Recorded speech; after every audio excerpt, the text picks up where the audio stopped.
ஓம் ஹர ஹர நம பார்வதீபதயே ஹர ஹர மகாதேவ. சத்குரு ஸ்வாமினஹ ஜெய். ஆஞ்சநேய ஸ்வாமினஹ ஜெய்.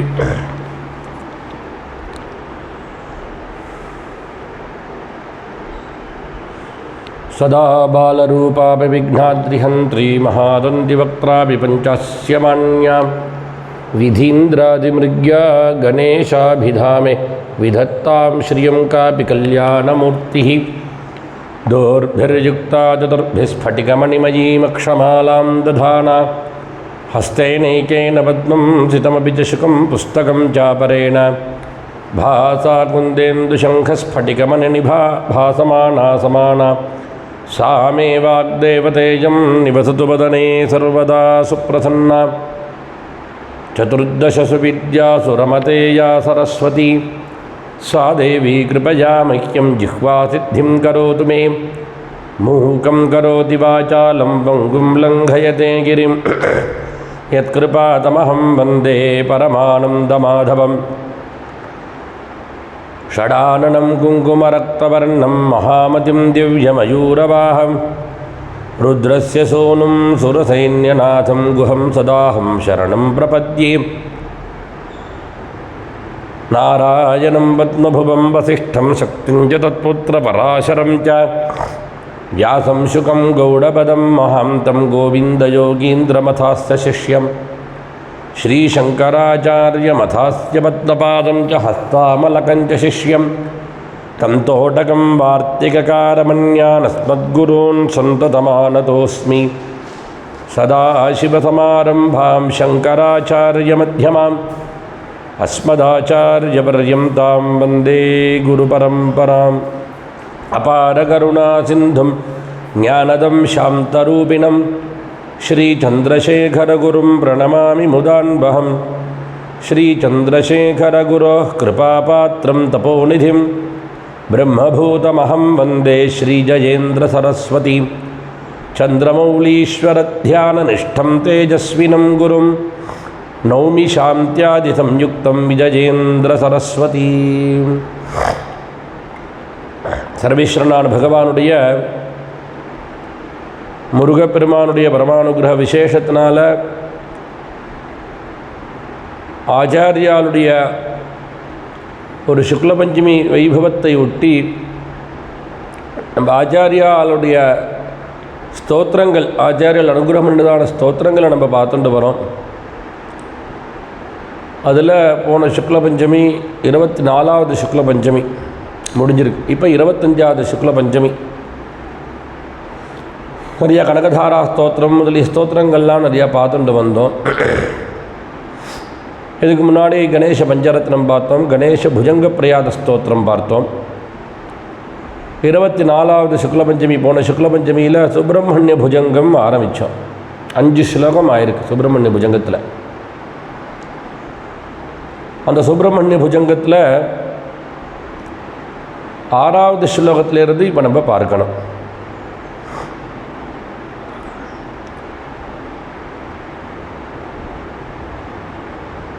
மகாபிரிவா படியரசு திட்டம் அவா நடத்தக்கூடியதான இந்த சுக்லபஞ்சமி உபன்யாசம், நித்திய ஆவாகந்தி ஹோமம், ஞாயிற்றுக்கிழமைனா பவமான ஹோமம், ஏகாதசினா சுக்ரிய பாராயணம், இந்த மாதிரி நிறையா தர்மங்களை பண்ணிட்டு வரா. லோகமங்கலத்துக்கோசரம் பண்ணிட்டு வரா. எல்லாருக்கும் க்ஷேமம் ஏற்படணும்னு பண்ணிட்டு வரா. நம்ம எல்லோரும் ஆச்சாரியால் உபாசிக்கிறதுக்கு கடமைப்பட்டிருக்கோம். நம்ம எல்லாருக்கும் மார்க்கதரிசியாக நம்ம ஆச்சாரியால் தான் இருந்திருக்கா. ஆச்சாரியால் உபதேசம் பண்ணினதும் பகவானை உபாசிக்கிறதுக்கு உண்டான மார்க்கத்தை காமிச்சு கொடுத்ததையும் நம்ம கடைபிடிக்கணும். யார் யாருக்கு எந்தெந்த தெய்வங்களில் இஷ்டம் உண்டோ அந்தந்த தெய்வத்தினிடத்தில் ஸ்துதி பண்ணுறதுக்கு ஆச்சாரியால் சொல்லிக் கொடுக்குறாரு. நம்மளுக்கு எப்படி ஸ்துதி பண்ணணும், ஒரு குழந்தைக்கு தாய் தகப்பனார் சொல்லிக் கொடுக்குற மாதிரி. அந்த மாதிரி சுப்பிரமணிய புஜங்கத்தில் நம்ம பார்த்தோம். முதல்ல மகாகணபதியை வந்தனம் பண்ணினார். அதுக்கப்புறம் சுப்பிரமணிய சுவாமி ஹிருதயத்தில் உட்காந்துட்டு வாக்கில் ஸ்துதி வருவதற்கு அனுகிரகம் பண்ணுறார். வாஸ்தவத்தில் எனக்கு எதாவது தெரியுமோன்னு ஒன்றும் தெரியாது. சப்தமோ அர்த்தமோ இல்லை கத்தியமோ பத்தியமோ ஒன்றும் தெரியாது. ஆனால் ஏதோ ஒரு பிரகாச வஸ்து உள்ளுக்குள்ள 6 முகத்தோடு பிரகாசிச்சுருக்கு. அது என் வாக்கில் இருந்து சொற்களை வெளிவரும்படி அனுகிரகம் பண்ணுறது அப்படிங்கிறத சொல்லி, அந்த முருகப்பெருமான் எப்படி இருக்கார்னா மயில் மேலே ஏறி உட்கார்ந்துன்னு இருக்கார், மயில் வாகனனாக இருக்கார். மகா வாக்கியம்னு சொல்லக்கூடிய உபனிட மகா வாக்கியங்களுக்கு, அனுபவ வாக்கியங்களுக்கு கூடப்பொருளாக இருக்கார். மனசை கவரக்கூடியதான சரீர காந்தி. முருகன்னாலே அழகுன்னு அர்த்தம். யார் யாரெல்லாம் பார்க்குறாலோ அவளுடைய மனசை கவரக்கூடியவராக இருக்கார். எல்லாருடைய சித்தத்தில் குடிகொண்டு இருக்கிறார் சுப்பிரமணிய சுவாமி. அவர் யாருன்னால் சுப்பிரமணியா, நல்ல பிரம்மஞானத்தை அனுகிரகம் பண்ணக்கூடியவர். அவர் முக்கியமாக யாருக்கு தெய்வமாக இருக்கார் அப்படின்னா, பிராமணாளுக்கெல்லாம் தேவனாக உபாசிய தெய்வமாக பிரகாசிக்கிறார். மஹி தேவா பூசுரஹா அப்படின்லாம் பிராமணாளுக்கு பேர். பூதேவாள், மஹீசுரஹா. அந்த மாதிரி மஹி தேவதேவம் அப்படின்னா அவர் யாருன்னால் பரமேஸ்வரனுடைய பாலர் குழந்தை. வேதத்தினுடைய பாவப்பொருளாக இருக்கார், லோகபாலகனாக இருக்கார், லோகத்தை எல்லாரையும் காப்பாற்றக்கூடியவராக இருக்கார். அப்பேற்பட்ட சுப்பிரமணிய சுவாமியை உபாசிக்கிறோம். மேலே அவர் கடற்கரையில் இருக்கார். திருச்செந்தூரில் ஆச்சாரியால் இந்த சுப்பிரமணிய புஜங்கத்தை பண்ணுறார். இந்த திருச்செந்தூர் க்ஷேத்திரம் எங்கே இருக்குன்னால் கடற்கரையில் இருக்குது.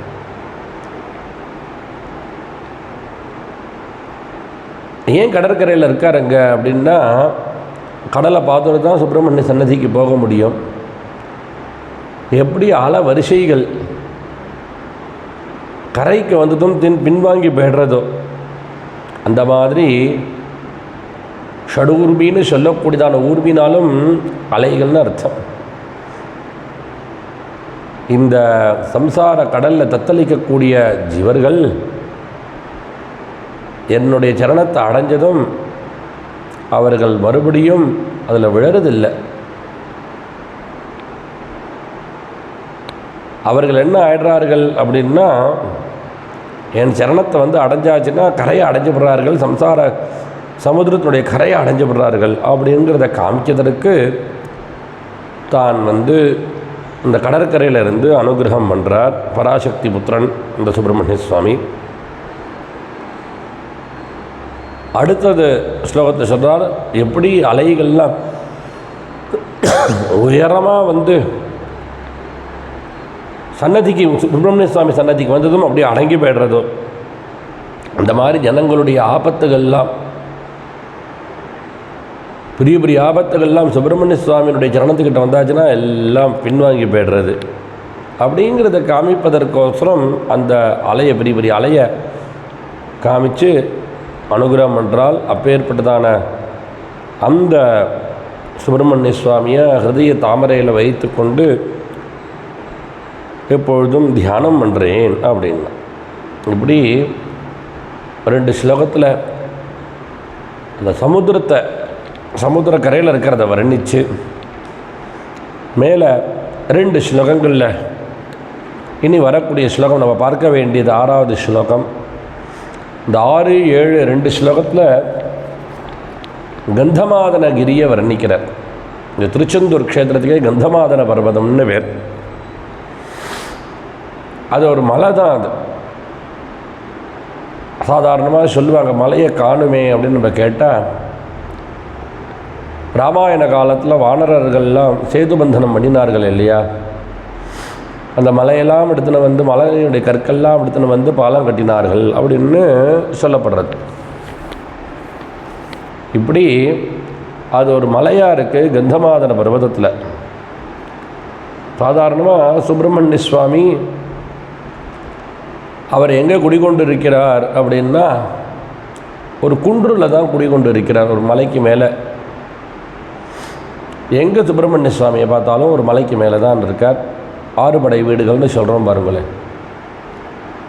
சுவாமி மலையிலையும் அங்கே மேலே தான் பிரகாசிக்கிற ஒரு குன்றில் சின்ன மலை. அதேமாதிரி பழனி மலை, அதே மாதிரி பழமுதிர்ச்சோலைங்கிறது ஒரு மலை, திருத்தணிங்கிறது ஒரு மலை, திருப்பரங்குன்றம் ஒரு குன்று மலை, அதே மாதிரி திருச்செந்தூரும் ஒரு மலை தான், கந்தமாதன பர்வதம்னு பேர். அதை தவிர சில மலைகள் மேலே சுப்பிரமணிய சுவாமிகள் அமர்ந்திருக்கிறார். இது 6 படை வீடுகளில் சொன்னேன். இந்த காட்டுப்புத்தூர் பக்கத்தில், நாமக்கல் பக்கத்தில் காட்டுப்புத்தூர்னு உண்டு, அது பக்கத்தில் தேவகிரின்னு இருக்குது. அந்த தேவகிரியிலையும் அந்த மலைக்கு மேலே ஒரு குன்று, அந்த குன்றுக்கு மேலே சுப்பிரமணிய சுவாமி இருக்கார். இப்படி அந்த மலைக்கு மேலேயே இருந்துருக்கார். காரணம் என்ன அப்படின்னா, சுப்பிரமணியனை உபாசிக்கக்கூடியவர்கள் பாத யாத்திரையாக சுவாமியை தரிசனம் பண்ண ஒருவா காலில் பாதரட்சை கூட போட்டுக்காத, மேலே கொடையெல்லாம் எடுத்துக்கொள்ளாத, தன் ஊர்லேருந்து சங்கல்பம் பண்ணிண்டு, இல்லை குறிப்பிட்ட தூரத்துலேருந்து இங்கேருந்து நான் பாத யாத்திரையாக போவேன் அப்படின்னு சங்கல்பம் பண்ணிண்டு இப்படி பாத யாத்திரையாக கிளம்பி வருவார். சிரமப்பட்டு, ஏன்னா தபஸுக்கோசரம் தான் இந்த ஜென்மா சரீரம். இதெல்லாம் ஒரு தபஸ். சுவாமி உபாசனம் பண்ணுறது சிரமப்பட்டுண்டு அப்படி போகிறது, அது ஒரு தபஸ். சரீரத்தை வருத்தி எடுக்கிறதுங்கிறது ஒரு தபஸு தான். அந்த பாவத்தில் கால்நடையாக நடந்து சிரமப்பட்டு மலைக்கு மேலே ஏறுவதற்கு கொஞ்சம் சிரமப்பட்டுண்டு சுப்பிரமணிய சுவாமியோட தரிசனம் கிடைக்குமா, முருகப்பெருமானை பார்க்க கிடைக்குமா அப்படின்னு ஏங்கிண்டே மேலே வருவார்கள். அப்படி மேலே வந்து பார்த்ததுமே எல்லா சிரமமும் மறந்து போயிடும். முருகப்பெருமானை பார்த்ததும் அப்படி ஒரு ஆனந்தம் வந்துடும், எல்லாத்தையும் மறக்கடிச்சிடும். சிரமப்பட்டதனுடைய பயன் நல்லதாக ஆயிடுத்து அப்படின்னு தோணும். அது மாத்திரம் இல்லை, ஏன் அந்த மாதிரி மலைக்கு மேலே இருக்கார், நான் கஷ்டப்பட்டு இப்படி ஏறுவா, என்னை தரிசனம் பண்ண வருவா, அவளுக்கு கைலாச பர்வதத்தையே நான் கொடுக்குறேன். அப்பாவுக்கு பிரணவ தத்துவத்தை உபதேசம் பண்ணின அந்த சுப்பிரமணிய சுவாமி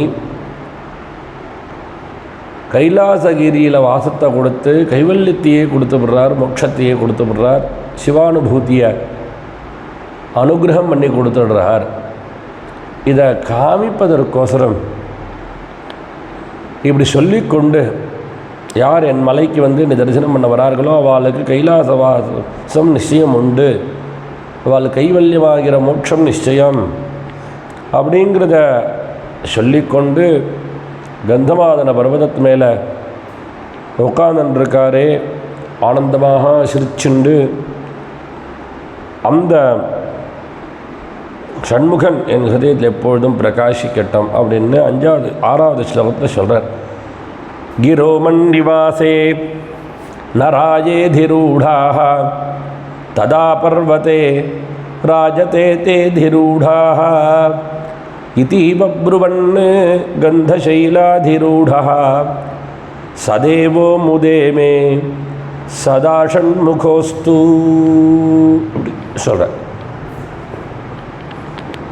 அப்படி சொல்கிறார்.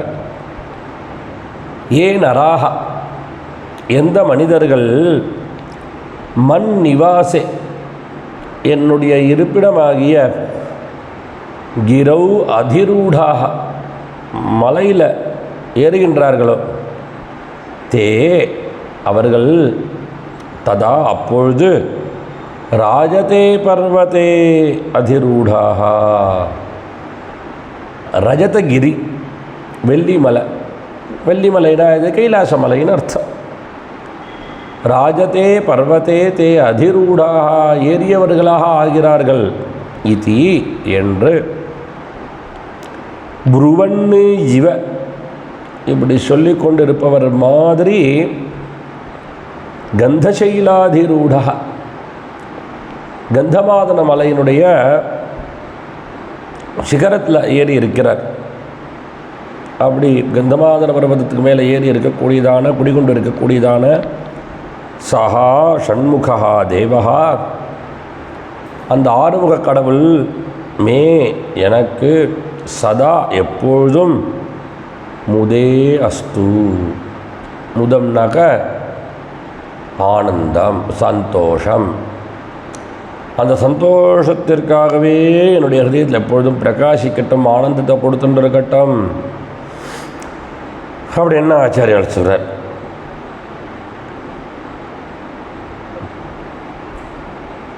மலைக்கு மேலே ஏறுறவா சிரமிக்கிறவா அவளுடைய எல்லா பாபத்தையும் போக்கடிச்சு விடுறார்.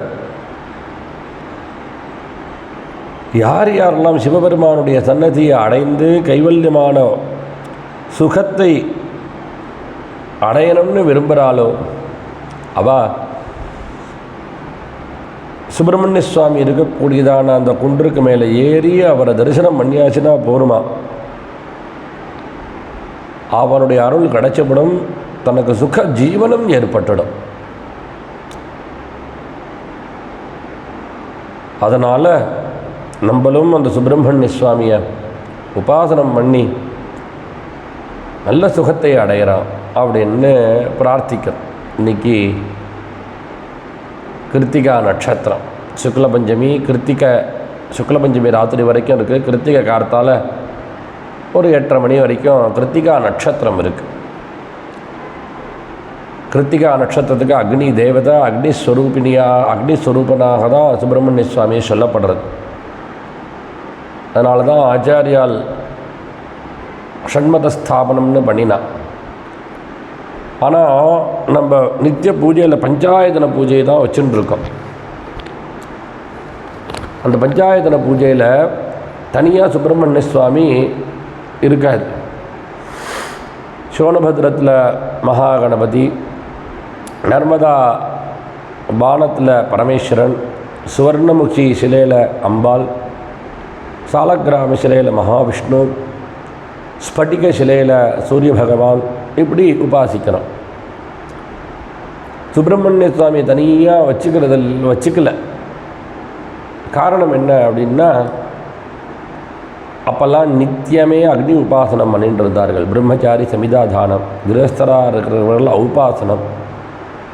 நல்ல குலத்தில் வேதாத்தியனம் பண்ணி நல்ல அனுஷ்டான பரம்பரையில் இருந்தால் அக்னிஹோத்திராதிகள் இவைகளெல்லாம் அனுஷ்டிச்சுட்டு வந்ததுனால தனியாக சுப்பிரமணிய சுவாமிக்கு பூஜை பண்ணணுங்கிறது இல்லை. அதுவே ஒரு பெரிய பூஜை, அக்னியில் ஆகுதி கொடுக்கறதே. இப்போ அது சிரமமாக ஆனதுனாலே அப்படி பூஜை பண்ணும்போது சுப்பிரமணிய சுவாமி எப்படி பூஜை பண்ணுறதுன்னா, தீபத்தில் பூஜை பண்ணலாம். தீபம் ஏற்றுறோம் இல்லையா, அதில் சுப்பிரமணிய சுவாமி பூஜை பண்ணலாம். அக்னி ஜுவாலையில் மேலே நம்மளுடைய பாவத்துக்கு ஆயுதத்தை வச்சு, பசக்தி ஆயுதம்னு பேர், சுப்பிரமணிய சுவாமி கையில் வச்சுருக்கக்கூடிய அந்த வேல், அந்த வேலை மாத்திரம் வைத்து கொண்டு பூஜை பண்ணுவார்கள் சுப்பிரமணிய சுவாமியுடைய ஸ்தானத்தில். ஆனால் அந்த வேலுக்கு பூஜை பண்ணினாலே சுப்பிரமணிய சுவாமியையும் அம்பாலையும் பரமேஸ்வரனையும் 3 பேரையும் சேர்த்து பூஜை பண்ணப்பட்டதாக ஆயிடுறது போட்டு வச்சுப்பார்கள். அதனால் அந்த சுப்பிரமணிய சுவாமியை நம்ம நித்திய உபாசனையில் வைத்து கொள்ள வேண்டும். நம்மளுக்கு நிச்சயம் சுகஜீவனங்கள் கிடைக்கும், இதில் சந்தேகம் இல்லை. அந்த கிருத்திகா நட்சத்திரம் அக்னியினுடைய நட்சத்திரமாக இருக்குது. அது சுப்பிரமணிய சுவாமிக்கும் பிடித்ததான நட்சத்திரம். ஆனால் கிருத்திகா பெண்கள் தானே சுப்பிரமணிய சுவாமிக்கு பால் ஊட்டி வளர்த்தார்கள். அவளுக்கு அனுகிரகம் பண்ணுறதுக்கே 6 முகத்தோடு தோன்றினார் அவர். அதனால் கார்த்திகேயா அப்படின்னு பேர் சுப்பிரமணிய சுவாமிக்கு, கிருத்திகா பெண்கள்னால் வளர்க்கப்பட்டதுனாலே. அதனால் சுப்பிரமணிய சுவாமியை உபாசிக்கிறதுக்கு கிருத்திகையில் உபவாசம் இருந்து சுப்பிரமணிய சுவாமியை விசேஷமாக வழிபடுவார்கள். அதுலேயும் ஆடி கிருத்திகை ரொம்ப விசேஷமாக கொண்டாடுவார்கள். அதே மாதிரி விசாகா நட்சத்திரத்தில் சுப்பிரமணிய சுவாமியை விசேஷமாக உபாசிப்பார்கள். உத்தர பல்குனி நட்சத்திரம், உத்தர நட்சத்திரத்தில் விசேஷமாக உபாசிப்பார்கள். பங்குனி உத்தரம் சுப்பிரமணிய சுவாமிக்கு விசேஷமாக அந்த அழகெல்லாம் குத்திண்டு சுவாமியை உபாசிச்சுண்டு போகிறார்கள். பற்றியெல்லாம் இப்படி பங்குனி உத்தரம் சுப்பிரமணிய சுவாமியை உபாசிக்கிறதுக்கு தான உகந்த தினமாக நட்சத்திரமாக அமைஞ்சிருக்கு. விசாக நட்சத்திரம், வைகாசி விசாகம் சொல்கிறோம் இல்லையா, இந்த விசாக நட்சத்திரம் ரொம்ப சுப்பிரமணிய சுவாமிக்கு உகந்ததான நட்சத்திரமாக இருக்குது. சுப்பிரமணிய சுவாமி தகப்பனாருக்கே குருவாக இருந்ததுனால, மகி தேவதேவம் அப்படின்னு சொல்கிறதுனால அந்த சுப்பிரமணிய சுவாமியை உபாசிப்பதற்கு புஷ்ய நட்சத்திரம், புஷ்ய நட்சத்திரம் ப்ரஹஸ்பதி தேவதாகமான நட்சத்திரம். அந்த ப்ரஹஸ்பதி தேவதாகமான நட்சத்திரமாக இருக்கக்கூடிய புஷ்ய நட்சத்திரத்தில் சுப்பிரமணிய சுவாமியை விசேஷமாக உபாசிக்கலாம். அதனால தான் தைப்பூசம் அப்படிங்கிற அந்த தைப்பூசத்தில் விசேஷமாக சுப்பிரமணிய சுவாமியை உபாசிக்கிறார்கள். அதே மாதிரி கிருத்திகா நட்சத்திரம் ஓனதுக்கு காரணம் சொன்னேன். இந்த கிருத்திகா நட்சத்திரத்துக்கும் தேவதா அக்னி, புஷ்ய நட்சத்திரத்துக்கு தேவதை ப்ரஹஸ்பதி தேவகுரு. அதனால் இவர் மகி தேவன்னு பிராமணர்களுக்கெல்லாம் குருவாக இருக்கிறதுனாலே, தேவனாக இருக்கிறதுனால புஷ்ய நட்சத்திரம் அவருக்கு ரொம்ப உகந்ததாக ஆயிடுது. தேவதா சிரேஷ்டனாக பிரகாசிக்கிறதுனால எல்லா தேவதைகளுடைய துக்கத்தையும் போக்கடிக்கக்கூடியவர். அதனால் உத்தரபல்குனி நட்சத்திரம் பகதேவதாகமான நட்சத்திரம். பகி ஸ்ரேஷ்டி தேவானாம பவத்து வேதம் சொல்கிறது. அதுக்கப்புறம் விசாக நட்சத்திரம் இந்திராக்னி தேவதா, இந்திரனும் அக்னியும் தேவதாங்க. அதே அக்னியினுடைய அம்சம் அங்கே உண்டாயிடுது. எப்படி பிரகாசிக்கக்கூடியதான சுப்பிரமணிய சுவாமியை எப்பொழுதும் ஹிருதயத்தில் தியானம் பண்ணி வழிபட்டு நம்ம க்ஷேமத்தை அடைவோம். அதான் இந்த 6வது ஸ்லோகத்தில் சொல்கிறாள் ஆச்சாரியால். கிரோமன் நிவாசே நராஜே திரூடாக ததா பர்வதே ராஜதே தே திரூடாக இதீவ ப்ருவன் கந்தசைலாதிரூடா சதேவோ முதே மே சதா ஷண்முகோஸ்து. அடுத்தது இதுவும் அந்த கடற்கரையில் இருக்கக்கூடியதான கந்தமாதன பர்வதத்தில் இருக்கக்கூடிய சுப்பிரமணிய சுவாமியை வர்ணிக்கிறாள் 7வது ஸ்லோகமும். மகாம்போதி தீரே மகாபாபச்சோரே முனீந்திரானுகூலே சுகந்தாக்கியசைலே குஹாயாம் வசந்தம் ஸ்வபாசாலசந்தம் ஜனார்த்திம் ஹரந்தம் ஸ்ரயாமோ குஹந்தம். 7வது ஸ்லோகம். சாதாரணமாக தெற்கு திக்கில் இருக்கக்கூடியதான சமுத்திரம் ரொம்ப பெருமை வாய்ந்தது. அது அதில் நித்தியமே ஸ்நானம் பண்ணலாம். அங்கே ஸ்நானம் பண்ணுற சாதாரணமாகவே சமுத்திரத்தில் ஸ்நானம் பண்ணினா பாபங்கள் விலகி போகிறது. அந்த சமுத்திர ஸ்நானம்ங்கிறது குறிப்பிட்ட தினங்களில் தான் பண்ண முடியும், மற்ற இடங்களில் சில க்ஷேத்திரங்களை தவிர, தெற்கு திக்கில் இருக்கக்கூடிய சமுத்திரத்தை தவிர தெற்கு திக்கில் இருக்கக்கூடியதான வேதாரண்யம் அங்கே ஒரு சமுத்திரம். அதே மாதிரி தெற்கு திக்கில் இருக்கக்கூடியதான ராமேஸ்வரம் ரொம்ப விசேஷம். மகோததி இருக்குது, அந்த அக்னி தீர்த்தம்னே பேர் அதற்கு.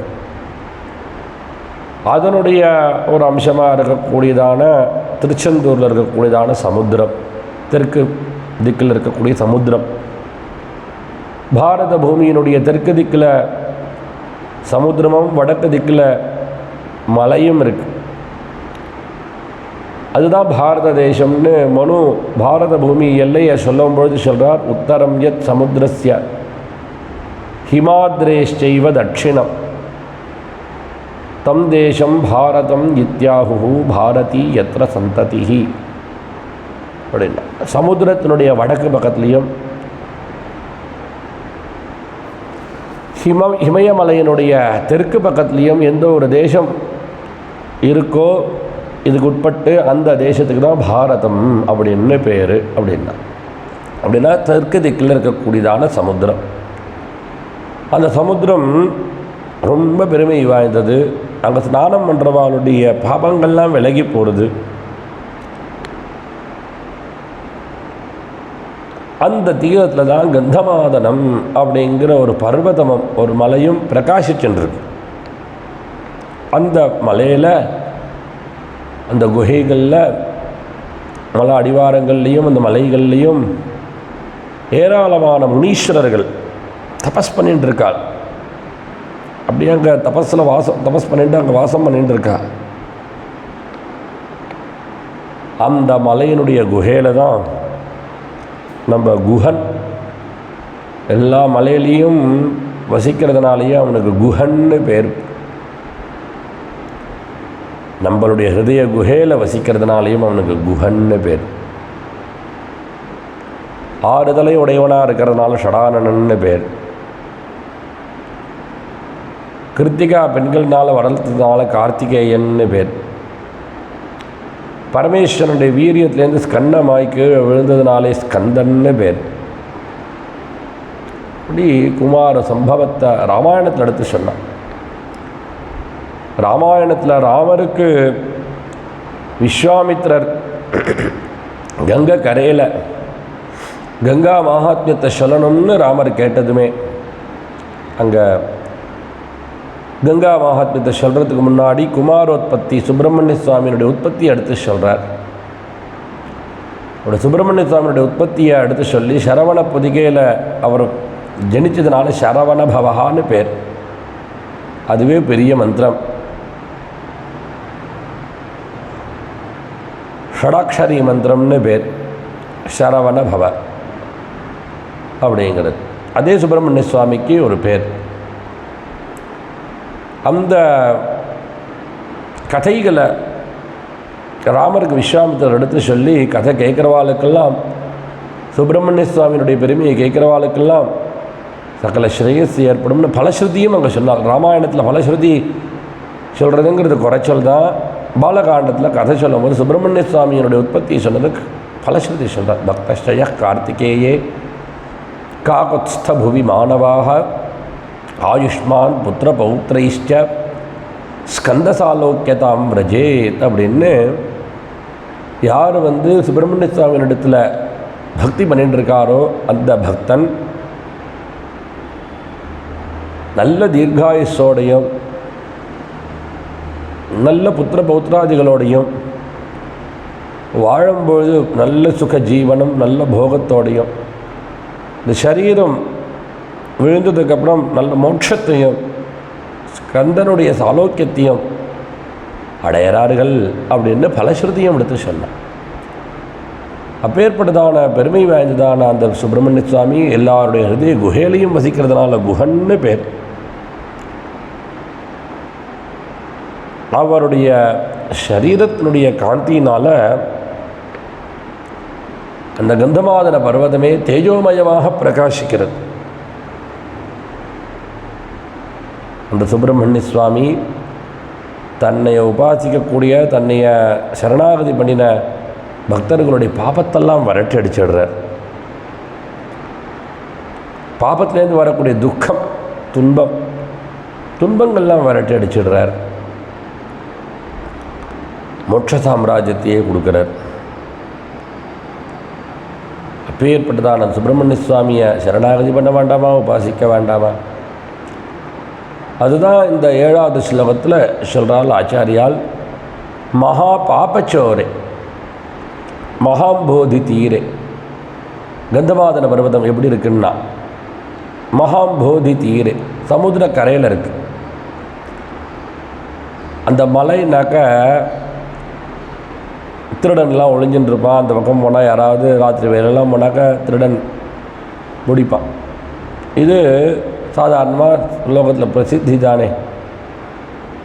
ஸ்ரீருத்ரத்தில் சொல்லும்பொழுது கூட நம்ம சகமானாஜனி வியாதினி நாம் பதஜே அந்த அனுவாகத்தில் சொல்லும்பொழுது பலவிதமான திருடர் ஸ்வரூபியாகவும் பரமேஸ்வரன் வசிக்கிறாள்னா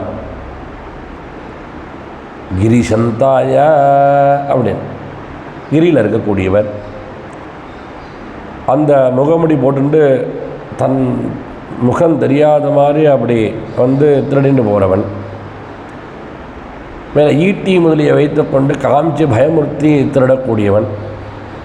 மலைகளில் புதர்களில் ஒளிஞ்சுண்டு அங்கே போகிறவாளை சமயம் பார்த்து வெடித்து அவளிடத்துலேருந்து வஸ்துக்களை அபகரிக்கக்கூடியவர்கள். இந்த திருடஸ்வரூபர்களாகவும் பரமேஸ்வரன் தான் இருக்கார்னு ஸ்ரீருத்ரம் வர்ணிக்கிறது. அந்த மலைப்பிரதேசங்களில் அவர்கள் இருக்கார்கள், திருடர்கள், நம்மளுடைய வஸ்துக்களை திருடக்கூடியவர்கள். அந்த மாதிரி இந்த மலையும் போகிறவாளுடைய வஸ்துவை திருடுறதா. ஒரு வஸ்துவை, எந்த வஸ்துவை திருடுறதுன்னா பாபத்தை திருடுறதுன்னா. அப்படி பாபத்தை திருடக்கூடியதான, பாபத்தை அபகரிக்கக்கூடியதான கந்தமாதன பர்வதம். மகா பாபச்சோரே மகாம்போதி தீரே, பெரிய சமுத்திரத்தினுடைய கரையில் இருக்கு. முனீந்திரானுகூலே, முனிவர்களுக்கெல்லாம் தபஸுக்கு அனுகூலமான ஸ்தானமாக இருக்கு. சுப்பிரமணிய சுவாமியுடைய சன்னதி வேறையா, ராட்சச பயமே கிடையாது, அசுர பயமே கிடையாது. சுப்பிரமணிய சுவாமியை உபாசனம் பண்ணாலே ஆசுர குணங்கள்லாம் விலகி போயிடும், ஆசுர சக்திகள்லாம் விலகி போயிடும். அப்பேற்பட்ட முனீந்திரானுகூலே சுகந்தாட்ச சைலே, சுகந்தம் அப்படின்னு பேருடையதான கந்தமாதன பர்வதத்தில் சுகந்தம், நல்ல சுகந்தத்தை கொடுத்துட்டே இருக்கும். அங்கே விபூதி கொடுப்பா பாருங்க, பத்திர விபூதி பன்னீர் இலையில். ஆஹா, இவ்வளவு வாசனையாக இருக்கும். திருச்செந்தூருக்குள்ள இருக்கிறவா யாராவது இருந்தானாக்கா எனக்கு கொஞ்சம் விபூதி கொடுங்கன்னு கேட்டு வாங்கிப்பேன். ஆனால் எடுக்கிறதுக்கும் வாசனை. பின்னாடி ஆச்சாரியர்கள் சொல்லுவார், பவத் பத்திரபூதியும் விலோக்கிய க்ஷணா தாரகாரே திரவம் தே பிசாச்சாச்ச சர்வே. மேலே பிசாச்சு முதலீதான துர்தேவதைகள், ஆபத்தை கொடுக்கக்கூடிய தேவதைகள், ரோகங்கள் எல்லாம் உன்னுடைய பத்திர விபூதியை பார்த்தா பயந்து ஓடி போய்டுறது அப்படின்னு சொல்கிறாள் பின்னாடி. அந்த விபூதி சுகந்தமாக இருக்கும். அந்த திருச்செந்தூருக்கு சுப்பிரமணிய சுவாமியுடைய ஆலயத்துக்கு போனாலே அப்படி நல்ல சுகந்தம் வீசும். அதனால் சுகந்தாக்கிய சைலே குஹாயாம் வசந்தம், அந்த குஹையில் வசிக்கக்கூடியவர். ஆனால் நம்ம கீழே இறங்கி தான் போகணும் சுப்பிரமணிய சுவாமியை பார்க்குறது. ஆனால் ஒரு குஹை அது. ஸ்வபாசா லசந்தம், தன்னுடைய காந்தினாலேயே அந்த மலையே பிரகாசிக்கும்படி பண்ணுறார். ஜனார்த்திம் ஹரந்தம், ஜனங்களுடைய ஆர்த்தி. ஆர்த்தினா மனசில் வரக்கூடியதான கஷ்டங்கள், சரீரத்தில் வரக்கூடிய கஷ்டம் வியாதின்னு பேர். மனசில் வரக்கூடிய கஷ்டத்துக்கு ஆதி, ஆர்த்தி இப்படிலாம் பேர். அந்த ஜனங்களுடைய ஆர்த்தியை ஹரந்தம், அபகரிக்கக்கூடியவர். அப்படின்னா என்ன, அவரிடத்துலேருந்து விலகும்படி அனுகிரகம் பண்ணக்கூடியவர், போக்கடிக்கக்கூடியவர். அப்பேற்பட்டதான தம் குஹம், அந்த குஹப்பெருமானை ஸ்ரயாமஹா. ஸ்ரயாமஹா அப்படின்னா சரணம் அடைகிறோம் அப்படின்னு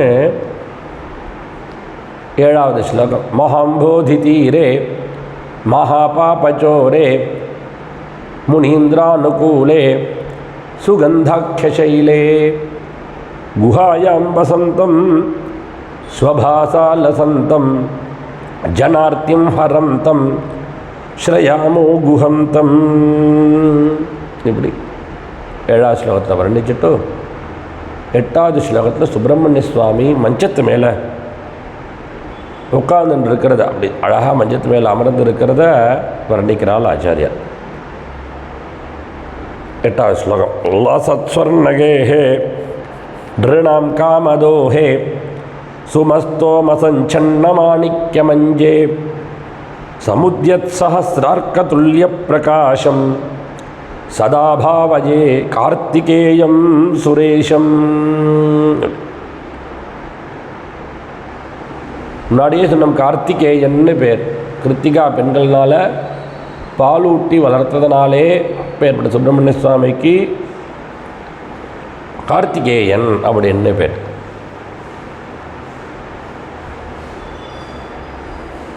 அப்பேற்பட்டதான அவருடைய தேக காந்தி இருக்கே, அது எப்படி இருக்குன்னால் 1000 சூரியன், ஒரு சூரியனே நம்மளால் பார்க்க முடியல. ஒரு சூரியனுடைய பிரகாசமே ராத்திரி முழுக்க கனீபவிச்சிருந்த இருட்டை போக்கடிச்சு விடுறது. அப்படி இருக்கும்பொழுது சுப்பிரமணிய சுவாமியும் 1000 சூரியனுக்கு துல்லியமாக பிரகாசிக்கிறார். அப்படின்னா ஆத்மவஸ்துவாக பிரகாசிக்கிறார். அஸ்தமனமே ஆகாத எப்பொழுதும் அப்படியே ஹிருதயத்தில் பிரகாசிச்சென்றிருக்கால் பக்தாளுடைய ஹிருதயத்தில் பிரகாச வஸ்துவாகவே. அதனால் சொன்னால் 1000 சூரியனுக்கு உகந்ததான தேக காந்தி அவருடைய சரீரத்தில். அது மாத்திரம் இல்லை, இவர் பிறந்ததுமே இவரை தேவதைகளுடைய சேனைகளுக்கு நாயகனாக பண்ணிவிட்டால் அதனால் சேனானி அப்படின்னு பேர். சேனைகளை வகிக்கக்கூடியவர், சேனையை செலுத்தக்கூடியவர், சேனாபதி அப்படின்னு பேர் சுப்பிரமணிய சுவாமிக்கு. தேவசேனாபதி அப்படின்னு பேர். ஹே தேவசேனாபதே அப்படின்னு கூப்பிடுவா. தேவதைகளுக்கெல்லாம் உபாசிய தெய்வனாக இருக்கிறதுனால இங்கே சுரேஷன் அப்படின்னு போட்டார். அப்பேற்பட்டதான அந்த சுப்பிரமணிய சுவாமி அரக்கருடைய குலத்தையே ஒழிச்சு கட்டினவர். அவர் வசிக்கக்கூடியதான அந்த குகை எப்படி இருக்குன்னா நல்ல ஸ்வர்ண வர்ணத்தில் பிரகாசிக்கிறது. அந்த குகையே, அந்த மஞ்சமே மனுஷியாளுக்கு சகல அபீஷ்டங்களையும் கொடுப்பதற்கு சாமர்த்தியம் உடையதாக இருக்குது. அது மாதிரி அவர் இருக்கக்கூடிய குகையும் மனுஷியாளுடைய சுகத்தை உண்டு பண்ணக்கூடியதாக இருக்குது. அப்பேற்பட்டதான ரத்னங்கள் இழைக்கப்பட்டதான மஞ்சம், அந்த மஞ்சத்துக்கு மேலே அமர்ந்திருக்கார். அவர் உட்கார்ந்து இருக்கக்கூடிய மஞ்சம், அவர் வசிக்கக்கூடியதான அந்த குகை, அது ரெண்டுமே பக்தாளுக்கு என்னென்ன எண்ணங்கள் இருக்கோ அது எல்லாத்தையும் நிறைவேற்றி கொடுக்கறது. அப்படி இருக்கும்பொழுது, அதுக்கே அந்த சாமர்த்தியம் இருக்கும்பொழுது சுப்பிரமணிய சுவாமியை உபாசிச்சாச்சுன்னா மனோபிஷ்டங்கள்லாம் பூர்த்தியாகாதா என்ன? அதுதான் இங்கே ஆச்சாரியால் இந்த 8வது ஸ்லோகத்தில் சொல்கிறார். லசத் ஸ்வர்ணகேஹி. லசத், லசத்னா பிரகாசிக்கக்கூடியதான ஸ்வர்ணகேஹே, ஸ்வர்ணமயமான வீட்டில், ஸ்வர்ணமயமான அந்த குகையே ஸ்வர்ணமயத்தில் பிரகாசிக்கிறது. ஸ்வபாசா லசந்தம் அப்படின்னு சொன்னோம் இல்லையா போன ஸ்லோகத்தில். சுப்பிரமணிய சுவாமி அவருடைய பொன்னாறு மேனியனேன்னு பரமேஸ்வரனை பாடுறாளே, அவருடைய சுதன் தானே, அவர் ஈஷபுத்திரன் தானே, அவனும் ஸ்வர்ண வர்ணத்தில் பிரகாசிக்கிறான் சுப்பிரமணிய சுவாமி. அந்த சுவர்ண வர்ணம் 1000 சூரியனுக்கு துல்லியமாக பிரகாசிக்க, அந்த பிரகாசத்தினால அந்த மலையில் இருக்கக்கூடிய அவர் வசிக்கக்கூடியதான குகையே ஸ்வர்ண வர்ணமாக பிரகாசிக்கிறது. அந்த குகையில் இருந்துட்டு நிருணாம் காமதோஹி, மேலே மனுஷாளுடைய விருப்பங்களை நிறைவேற்ற கொடுக்கக்கூடியதான அந்த ஸ்வர்ணகேகம் அந்த குகையில் உட்கார்ந்துருக்கார். மேலே சுமஸ்தோம சஞ்சன்ன மாணிக்க மஞ்சள். சுமஹா அப்படின்னாலே புஷ்பம்னு அர்த்தம். சுமனஸ், இதுக்கெல்லாம் புஷ்பம்னு பேர். சுகும், குசுமம், சுமனஸ், இப்படிலாம் புஷ்பத்துக்கு பேர். ஸ்தோமம்னா கொத்து. அவருடைய குகையில் மஞ்சத்துக்கு மேலே உட்கார்ந்துருக்கார். அந்த மஞ்சம் எப்படி இருக்குங்கிறத வர்ணிக்கிறார். சுமஸ்தோம சஞ்சன்ன மாணிக்க மஞ்சை. ஸ்தோமம்னா கொத்து, அந்த பூ கொத்துகள்னால சஞ்சன்ன, சஞ்சன்னம்னா மறைக்கப்பட்டிருக்கு. நன்றாக மறைக்கப்பட்டிருக்கக்கூடியதான மாணிக்க மஞ்ச ரத்ன மாணிக்கங்கள்லாம் பதிக்கப்பட்டதான அந்த கட்டிலில் சமுத்தியத்து நன்றாக உதிக்கக்கூடியதான சஹசிரார்க்க துல்லிய பிரகாசம், சூரியோதயத்தை பார்ப்பதற்குன்னே சன்ரைஸ் பார்க்கணும்னு கடற்கரைக்கு போகிறா இல்லையா, அந்த மாதிரி காசியில் உட்காந்துட்டோமேனால் காலை வேளையில் கங்கா தீரத்தில் அப்படியே உட்காந்துட்டா அங்கே கங்கை உத்தரவாகினியாக போகிறா. அப்போ அந்த காசியில் வாராணசியில் அந்த கங்கை கரையில் உட்காந்துட்டாலே எழுத்தா மாதிரி கங்கை எழுத்தா மாதிரி பூர்வா திக் கிழக்கு திக். காலை வேளையில் ஒரு 5 மணிக்கெல்லாம் போய் ஜபம் பண்ண ஆரம்பித்தா சூரியோதய சமயத்தில் அழகாக அப்படி சூரியன் தகதகான்னு சகச்சவேர்னு உதிப்பார். அந்த மாதிரி சுப்பிரமணிய சுவாமி சகச்சவேர்னு பிரகாசிக்கிறார், சொர்ண வர்ணத்தில் பிரகாசிக்கிறார். 1000 சூரியன், ஒரு சூரியனே பார்த்து ரசிக்கிறோம், அந்த மாதிரி 1000 சூரியன் உதிச்சா எப்படி இருக்குமோ அந்த மாதிரி சுப்பிரமணிய சுவாமி பிரகாசிக்கிறார். சமுத்தியத் சஹசிரார்க்க துல்லிய பிரகாசம். மேலே அவர் யார்? சுரேஷம், தேவதைகளுக்கெல்லாம் அதிபதியாக இருக்கார். அப்பேற்பட்ட கார்த்திகேயம், கிருத்திகா தேவதைகளால் போஷிக்கப்பட்டவர். அப்பேற்பட்டதான அந்த குஹ பெருமானை சதா பாவையே, எப்பொழுதும் தியானம் செய்கிறேன் அப்படிங்கிறார் ஆச்சாரியர் இந்த 8வது ஸ்லோகத்தில். லசத்ஸ்வர்ணகேஹே திருணாம் காமதோஹே சுமஸ்தோமசஞ்சன்ன மாணிக்யமஞ்சே சமுத்யத் சஹஸ்ரார்க்கதுல்ய பிரகாசம் சதா பாவயே கார்த்திகேயம் சுரேஷம். இப்படி மஞ்சத்தில் இருக்கக்கூடியதான் அந்த குகையை வர்ணித்தால், மலையை வர்ணித்தால், மலையில் இருக்கக்கூடிய குகையை 2 ஸ்லோகத்தில் வர்ணித்தால், அதுக்கப்புறம் சுப்பிரமணிய சுவாமி அந்த குகையில் உட்கார்ந்துருக்கக்கூடியதான அந்த மஞ்சத்தை வர்ணித்தால்,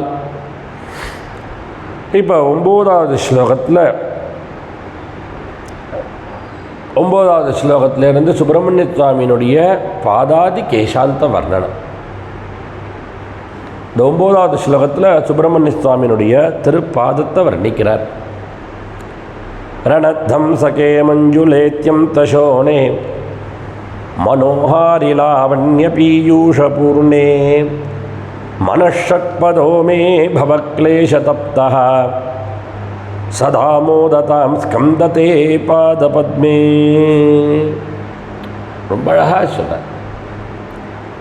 சூரியனுடைய ஒரு தாபத்தினால வாடி போய் கஷ்டப்பட்டு இருக்கக்கூடியதான வண்டு தன்னுடைய கஷ்டங்கள் நீங்குவதற்கு எங்கே போகும்? தாமரை இலையை, தாமரை புஷ்பத்தை தேடிண்டு ஓடும் தாமரை குளத்துக்கு. அதே மாதிரி அந்த பொற்றாமரைன்னு சொல்லுவாள், சுவர்ண பத்மம். அங்கே ஸ்வர்ண பத்மம்னு சொல்லக்கூடிய ஸ்வர்ண வர்ணத்தில் பிரகாசிக்கக்கூடியதான தாமரையில் தான், அந்த குளத்தில் தான் அன்னப்பறவைகள்லாம் அப்படியே உட்காந்துட்டு வரிசை ஆனந்தமாக பாடின்னு இருக்குமா. அதுக்கு ஆகாரமே தாமரையினுடைய தண்டு தான் அன்னபக்ஷிக்கு.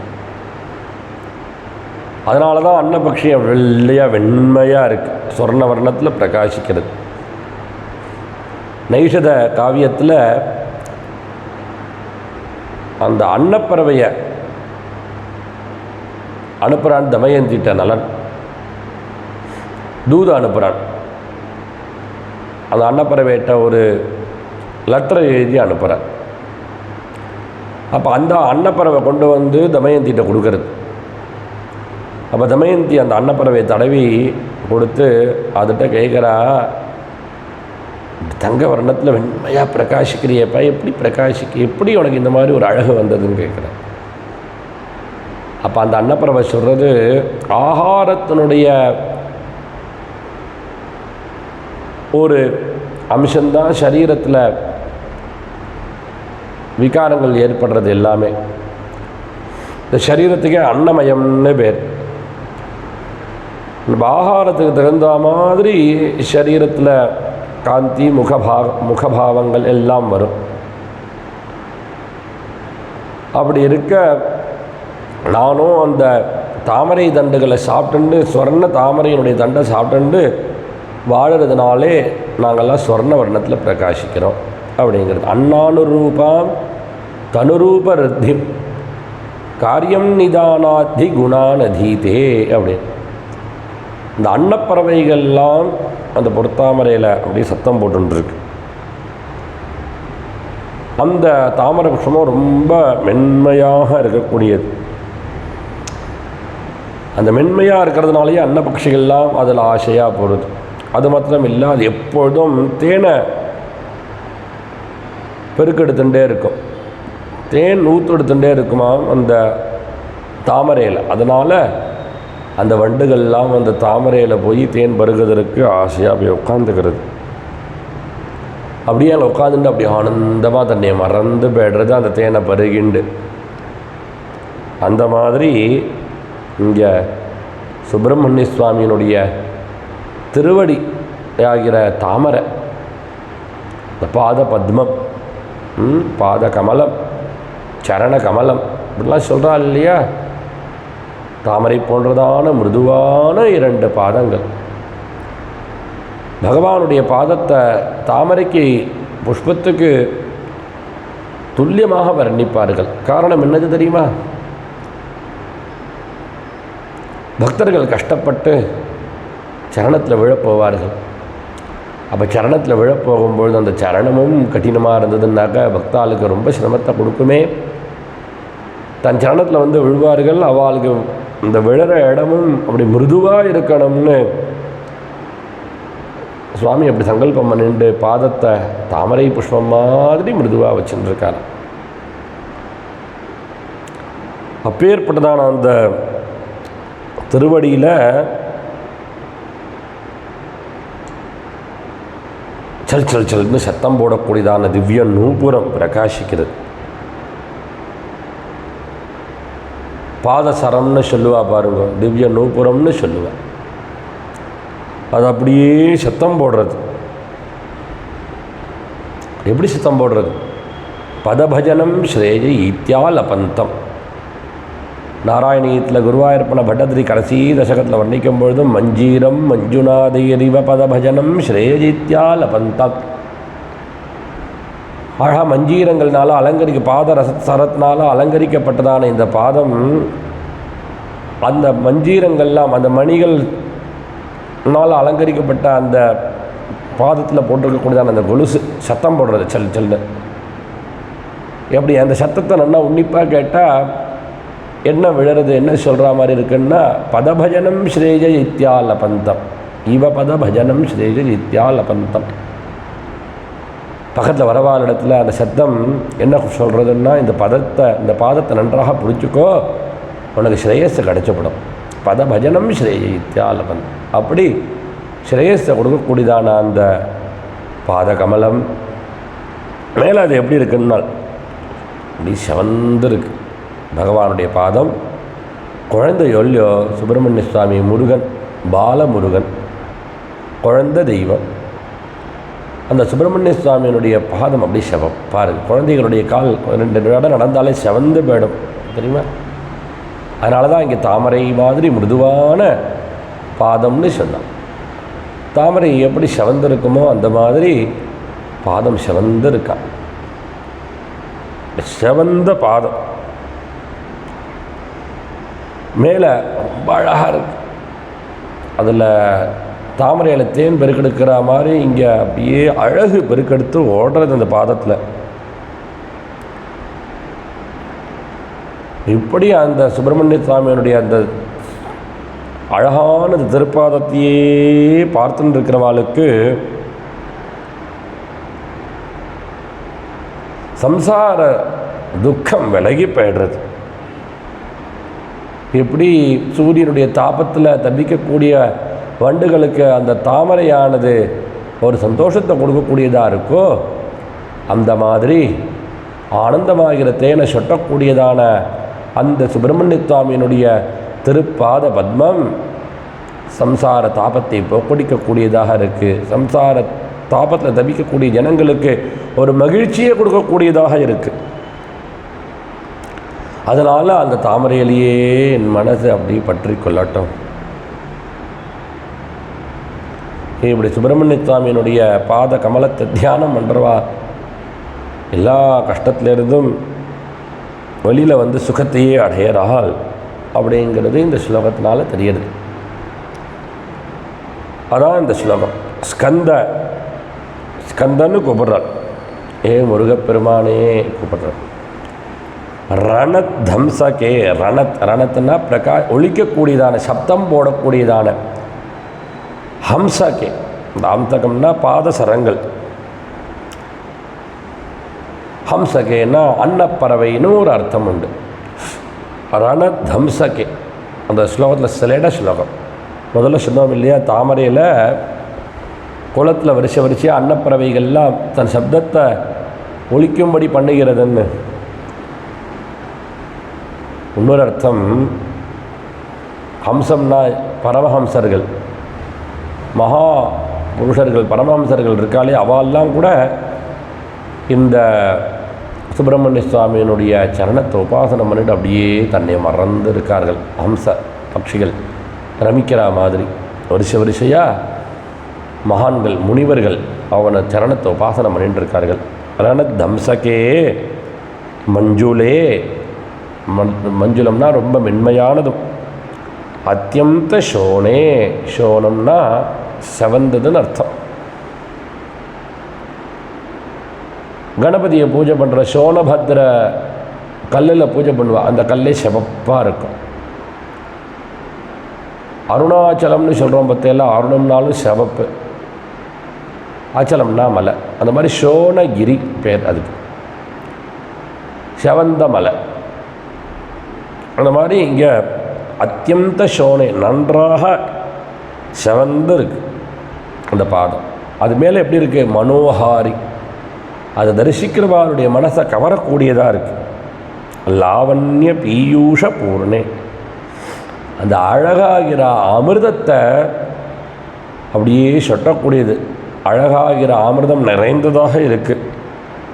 அப்பேற்பட்டதான உன்னுடைய பாதபத்மே, அந்த பாதமாகிற அந்த தாமரையில் பவக்லேஷ தப்தா.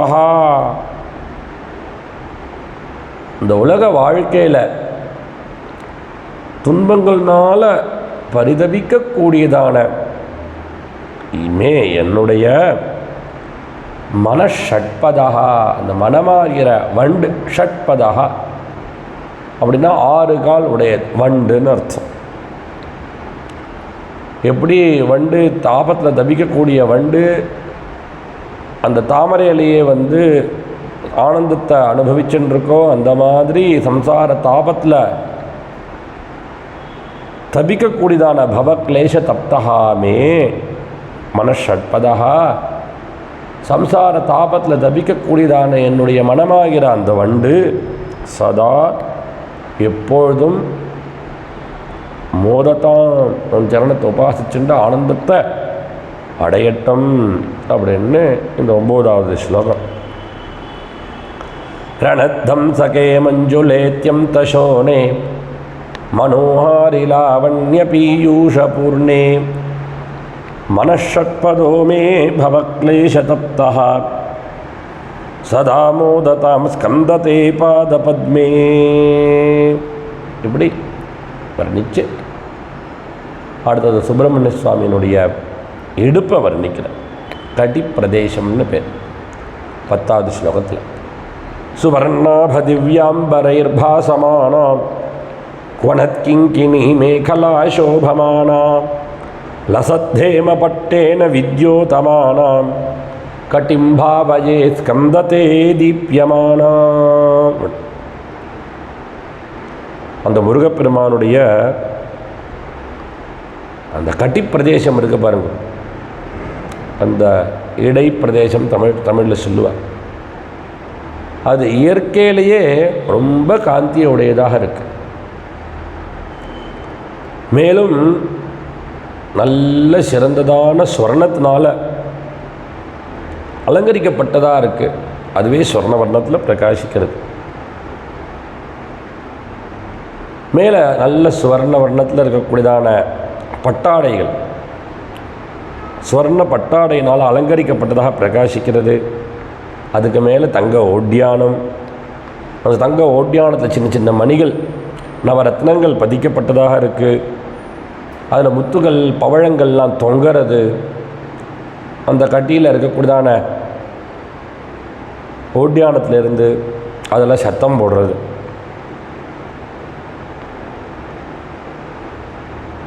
மேலே அந்த வஸ்திரத்தை சுற்றி நழுவாத இருக்கிறதுக்கு தங்கப்பட்டை மேலே போட்டிருக்கேன். ஸ்திரீகளுக்கெல்லாம் கல்யாண சமயத்தில் அந்த பட்டுப்புடவை நழுவாமல் இருக்கிறதுக்கு பெல்ட் மாதிரி அந்த தங்கத்தில் போட்டு விடுவா பாருங்க. தங்கமோ வெள்ளியோ அவளுடைய சக்திக்கு தகுந்த மாதிரி. அந்த மாதிரி இங்கே தங்கத்தினால் பண்ணப்பட்ட பட்டை. அது என்ன பண்ணுறதுன்னா அந்த ரத்ன கட்டி ஆபரணத்தினுடைய அந்த மணியினுடைய ஓசையை இன்னும் நன்றாக ஒலிக்கும்படி பண்ணுறது. இப்படி தேஜோமயமான அந்த கட்டி பிரதேசம் என் மனதில் எப்பொழுதும் தியான யோக்கியமாகவே இருக்கட்டும். இந்த பிரகாசத்துக்கு முன்னாடி இருட்டுங்கிறது நிற்கவே நிற்காது இல்லையா? அதனால் சுப்பிரமணிய சுவாமியினுடைய அந்த ஒளி இருக்க பிரகாசம், அது ஒளி நிறைந்ததாகவும் இருக்குது, ஒளி நிறைந்ததாகவும் இருக்குது. நன்றாக சப்தம் நிறைந்ததாகவும் இருக்குது, பிரகாசம் உடையதாகவும் இருக்குது. அதனால் அந்த பிரகாசிக்கக்கூடியதான அந்த கட்டிப்பிரதேசம் நம்முடைய மனதில் எப்பொழுதும் இருந்துண்டு நம்மளுடைய இருட்டை போக்கடிக்கட்டும், அஞ்ஞானத்தை போக்கடிக்கட்டும் அப்படின்னு பிரார்த்தனை. ஸ்கந்த சுப்பிரமணிய சுவாமியே கூப்பிடுறார். சுவர்ணாப திவ்யாம்பரைஹி, அந்த சுவர்ணாப தங்கம் மாதிரி பிரகாசிக்கக்கூடியதான அழகான திவ்யாம்பரைஹி, நல்ல உயர்ந்ததான ஆடைகள்னால பாசமானாம் பிரகாசிக்கக்கூடியதான குவனத் கிங்கினி மேகலா சோபமானா, மேலே சப்தம் போடக்கூடியதான கிங்கினி சின்ன சின்ன மணிகள் உடையதான மேகலா, அந்த ஓட்யான், அந்த ஓட்யானத்தால் சோபமானாம் பிரகாசிக்கக்கூடியதான லசத் ஹேம பட்டேன, லசத் காந்திய வீசக்கூடியதான ஹேம பட்டேன தங்க பட்டத்தினால வித்யோதமானாம், அப்படி மினுமினுக்கிறதா மினுமினுக்கக்கூடியதான தேதீப்பியமானாம் இயற்கையாகவே பிரகாசம் உடையதான தே உன்னுடைய கட்டிம் பாவையே, அந்த கட்டி பிரதேசத்தை தியானம் பண்ணுறேன் அப்படின்னு 10வது ஸ்லோகம்.